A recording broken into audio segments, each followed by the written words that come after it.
gentlemen, guess what? It is another Winnipeg Jets win! 2-1 over the Seattle Kraken. Every game against Seattle has been pretty tight this year. The last one, I believe they've only played them twice this year. I could be wrong. There could be a third one that I'm just blocking my memory out of. But with the first one, they won in Seattle in overtime with Nikolai Ehlers winning 4-3 with it trickling by Decord. This game was really good. And the first period was really not great.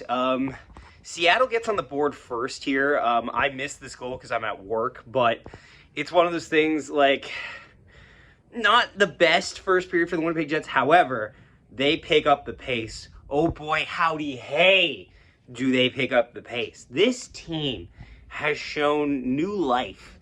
The players on this team have been given new life to their careers. They're playing out of their goddamn mind. Some players that are playing out of their goddamn mind is the 5 players on the power play. So the first period, Jets get outshot like 12-6. For the rest of the game, Seattle would only manage 8 shots on net. Or 7 shots on net, something like that. It was not like the Jets, and the Jets in comparison would hammer home at least 25 more shots on net. This past the first period, the first intermission, the Jets dominate this game utterly.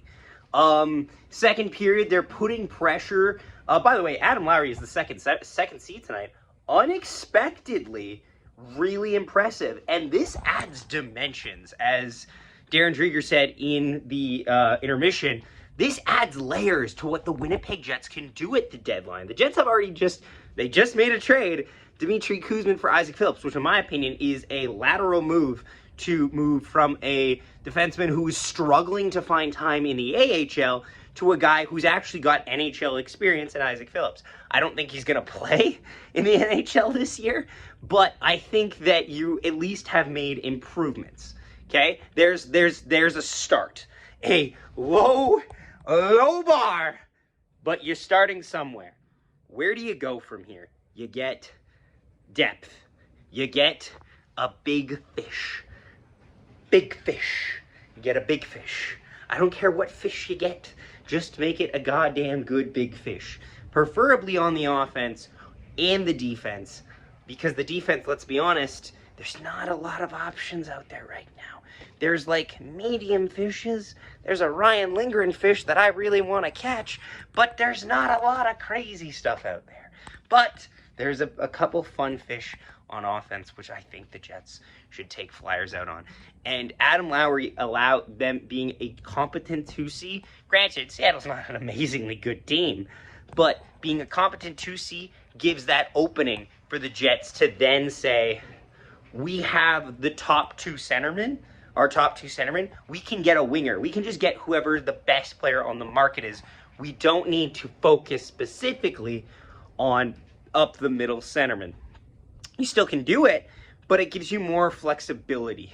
Then you're slotting into Meskov in the 4th line. By the way, missing in this game, Nemesnikov, Fleury, Miller, Appleton. And the Jets didn't miss him at all. They didn't miss him at all. The Jets looked completely strong. Like they ran a Kupari Gustafsson bottom 6 for 2 centermen, and both of them looked okay. Did Logan Stanley look great? Well, let's move away from that. Honestly. But it's one of those things where it's like, I liked a lot of elements of this game. And if we go into the second period, the Jets slowly take hold. Mark Scheifele on the power play, a power play that has been dominant, makes it 2-0 reaction here. Right out of the shower, but Mark Scheifele scores on the power play to make it 1-1. A bomb! Beautiful pressure by the power play unit. They have been rolling. That would be all the scoring for the second period. But again, it just shows that power play, it's Davis Payne called it a recession-proof power play. How do you make a recession-proof power play? What that means is basically, over the course of the season, everyone's power play will slowly begin to decline because scoring on, like, you'd have to score at a rate of like 1 in 3 every time. And sometimes you just have an off night on the power play. So, yes, recession-proof power play. The Jets' power play is still the best in the league, and they look the damn best in the league. They're so much fun to watch. They were hemming the Kraken down low, and they ultimately come up with a goal. So, that leads us to the end of the second period. What time is it? Moose Watch!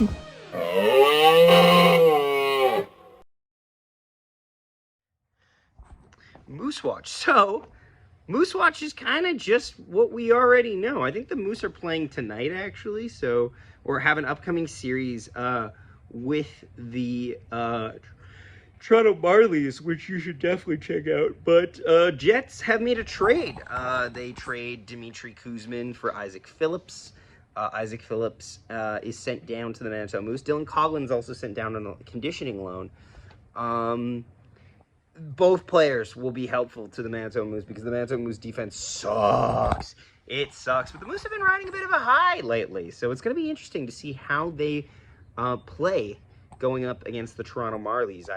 I'm eager to see if they can keep these winning ways moving. But yeah, there's not a lot to report on Moose Watch today because we got our main segment in yesterday. And thank you all for checking out that video. The video did very well. Appreciate that.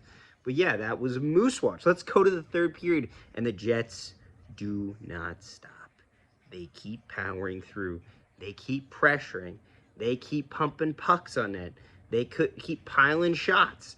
They are pressuring. And with under 30 seconds to go, Dylan goddamn Demelo, in his 600th National Hockey League game, scores a bomb. Picks his corner to give the Jets the game winner. Oh. Yeah! Yes! Dylan Demelo! 27 seconds left! Unbelievable! In his 600th game! Yes! Yes! Yes, Rose! Yes, Rose! Absolutely beautiful. Beautiful. And the Jets hold on. And Connor Hellebuck notches another win to add to his illustrious campaign. The Jets grab an important win in a game that they were trailing at the end of the first period. And this team continues to show success in the face of adversity. 31-12-3. That is a crazy good record. That is a crazy good record, and it's only going to get better. And I truly believe that. I truly trust this team, honestly, right now. And they just need to keep moving with where they're going. But yeah, 3 stars of the game. Dylan Demelo gets the first star, obviously. The game winner, 600th game, all that jazz. Second star is going to go to Adam Lowry. He looked phenomenal tonight. Third star goes to Mark Scheifele. Honorable mention. What are we? Connor Hellebuck. We'll throw Connor Hellebuck a bone here. He only gave up 1 goal, and he had a plus 940 save percentage yet again. I think that's worthy of a honorable mention. Thanks so much for watching, everybody. Please leave a like on the video and subscribe. Comment down below your thoughts. And we will see you next time. Nikolai Ehlers chips it through, gets it